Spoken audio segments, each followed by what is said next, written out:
భద్రాద్రి కొత్తగూడెం పౌరులందరికీ నా నమస్కారము.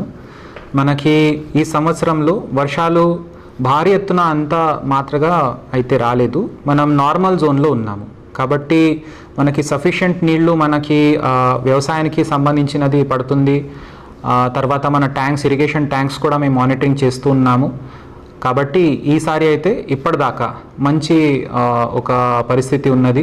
మనుగురు పట్టణంలో కూడా అప్రమత్తంగా ఉండి ముందు చూపుతో ఈసారి మన వాగులు, చెరువులు పూడిక తీయడం జరిగింది. కాబట్టి ఇంత భారీ ఎత్తున వర్షం పడినా కూడా మనం చూసాము చాలా తక్కువ ప్రాంతానికి నీళ్లు నిండింది. కాబట్టి మన అధికారులు మొత్తం యంత్రాంగం కృషి చేసుకుంటూ పనిచేస్తుంది. ఎక్కడైనా భారీ వర్షంతో ఇబ్బంది పడితే మన కంట్రోల్ రూమ్ లైన్స్ మనకి రెడీగా ఉన్నాయి.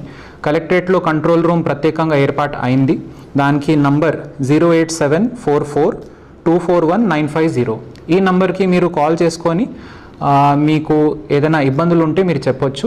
కానీ గోదావరికి లెవెల్ మానిటరింగ్ కోసం అయితే ఒక వాట్సాప్ ఛానల్ ఏర్పాటు చేశాము. జనరల్గా ఏం చూస్తామంటే గోదావరి లెవెల్ అడగడానికి ఫోన్ చేస్తారు. దయచేసి అట్లాంటివి ఫోన్లు చేయాల్సిన అవసరం లేదు. మనకి వాట్సాప్ ఛానల్ ఉంది. 5,000 జనాలు ఆల్రెడీ ఆ వాట్సాప్ ఛానల్ ఫాలో అవుతున్నారు. కాబట్టి అప్పటికి మీకు ఇది అప్డేట్స్ మేము పంపిస్తూ ఉంటాము.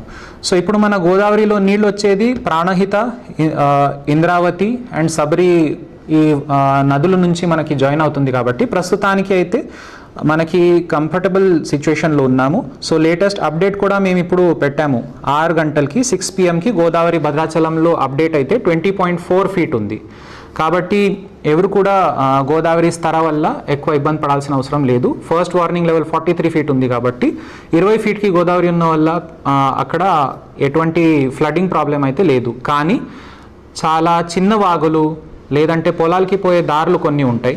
అక్కడ మాత్రం దయచేసి జోరుగా వర్షం పడితే దానికి దాటేటప్పుడు రైతులు, మత్స్యకారులు, మన అందరూ స్థానికులు ఎవరైనా జాగ్రత్తగా ఉండాలని మా కోరిక. భారీ ఎత్తున నీళ్లు ప్రవాహం ఉంటే దయచేసి దానికి దాటకండి. మీకు అట్లాంటివి సమస్యలు వస్తే వెంటనే మా కంట్రోల్ రూమ్ ఫోన్ నెంబర్కి ఫోన్ చేయండి. మేము అధికారులం అందరికీ అలర్ట్ చేసుకొని మీకు సరైన సౌకర్యం మేము కల్పిస్తాం. అందరికీ ధన్యవాదాలు. Thank you very much.